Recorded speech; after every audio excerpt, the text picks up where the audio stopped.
Hi hello నేను మీ లక్ష్మిని. ఈరోజు నేను తోటకూర తయారు చేస్తున్నాను చూడండి. దీనికి నేను 2 తోటకూర కట్టలు తీసుకొచ్చాను. లేతగా బాగుందండి కట్టలు. సన్నాకు కూర బాగా రుచిగా ఉంటుంది.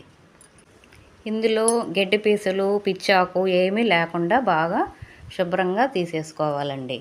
అదిగోండి పిచ్చాకు ఎంత వచ్చిందో కనిపించకుండా వచ్చేసింది.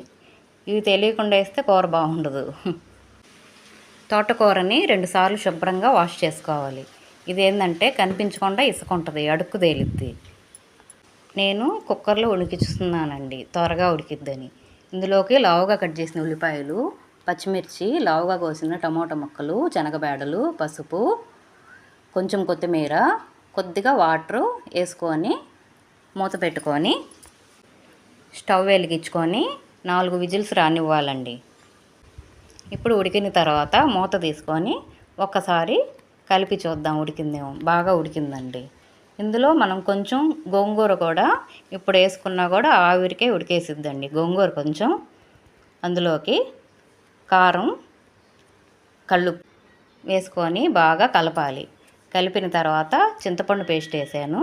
మీకు చింతపండు పేస్ట్ లేకపోతే కొద్దిగా ముందుగానే నానబెట్టుకొని అందులో వేసుకోండి. ఇప్పుడు ఉడికిద్ది. దీన్ని బాగా కలపాలి. 2 నిమిషాలు మగ్గనివ్వాలండి. ఉప్పు కారం పులుపు అన్నీ పట్టాలి. ఈలోపు మనం తాలింపుకి రెడీ చేసుకుందామండి. తోటకూర గోంగూరలో రెండిట్లో ఐరన్ ఉంటుందండి. మా డాక్టర్ గారు చెప్తారండి ఎప్పుడు ఇది తినమని. మా ఫ్యామిలీ డాక్టరు బాగా చెప్తారండి. గోంగూరలో కూడా జిగురు ఉంటుందండి, అందుకని వేసాను. ఇది అయిపోయిన తర్వాత తాలింపు గింజలు అన్నీ వేసుకొని బాగా ఫ్రై చేసుకోవాలి. పోపు వేసుకోండి. ఫైనల్గా కరివేపాకు వేసుకోవాలి. మనం పక్కన ఉడికించుకున్న కూరని ఇందులో వేసుకొని బాగా కలపాలి. ఫైనల్గా కూర రెడీ అయిపోయింది చూడండి. సబ్స్క్రైబ్ చేసుకోవటం మర్చిపోబాకండి. Thank you. Bye bye.